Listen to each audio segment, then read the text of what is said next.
Over the past centuries, improvised music has made its way into the mainstream.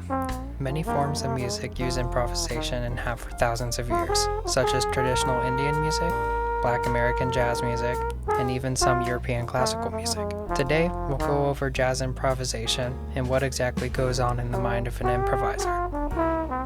Specifically, elements of self-assessment and how they influence improvisers.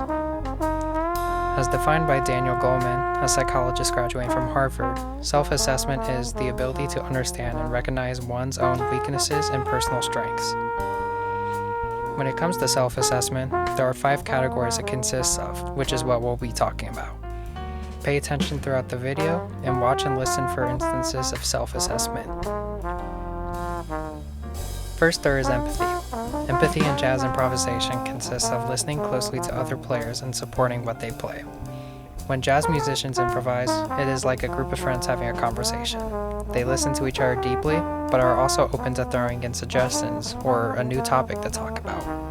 This can be done within the music or with nonverbal conversations such as head nods, smiles, as well as other facial expressions, grunts, and oohs.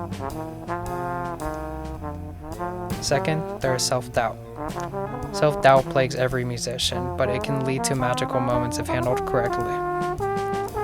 Self-doubt usually comes about when an improviser plays a wrong note, squeaks on their instrument, or plays something that doesn't match the current vibe. Usually, you can see it on an improviser if they look uneasy, seem frustrated, or if they freeze up. Self-doubt is a bad thing, as it can take an improviser's focus away and separate them from the sonic space that they are creating within. In simpler terms, they lose focus and are less engaged. Third is my personal favorite, transcendence. Transcendence occurs when the improviser is engaged 100% in the music, to where the instrument becomes an extension of their body and soul. It can be compared to a painter locking themselves in their room until they finish a painting, or a chef putting all their attention into crafting the perfect dish. There is a flow state that occurs within these acts that feels out of body and spiritual. For many musicians, they strive to achieve this state. When everyone in the group has transcended, the music becomes deeply intimate, and beautiful moments happen. Everyone gets closer to their instruments and each other, eyes closed, they play with more vigor and passion, and tears roll down their faces. It is, in my honest opinion, the most beautiful part of being a jazz musician. Fourth, there is prior knowledge. Some improvisers have ideas before they go into a song, whether it is a lick they want to try out or a goal they have for the performance. Example, leaving more space or engaging more with a drummer. This also includes using past experiences as inspiration for a performance. Lastly, there is self-awareness. Self-awareness is the awareness of one's own preferences, traits, goals, intuition, and themselves. Self-awareness occurs throughout all the other mentioned traits of self-assessment. Self-awareness, for example, occurs within empathy when musicians are tasteful about what they play. It occurs within self-doubt when the musician knows they've played something wrong.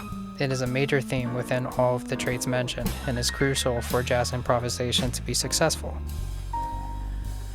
Without self-assessment, jazz improvisation wouldn't be possible. Without empathy, everyone would be playing for themselves and there would be no interaction. Without self-doubt, everyone would either be playing blatantly wrong, or it would be too perfect with no raw human emotion behind it. Without transcendence, there's no beauty or passion in the music. Without prior knowledge, no one would have a clue what they're doing. Lastly, without self-awareness, none of this would be possible, as you would be without every other trait.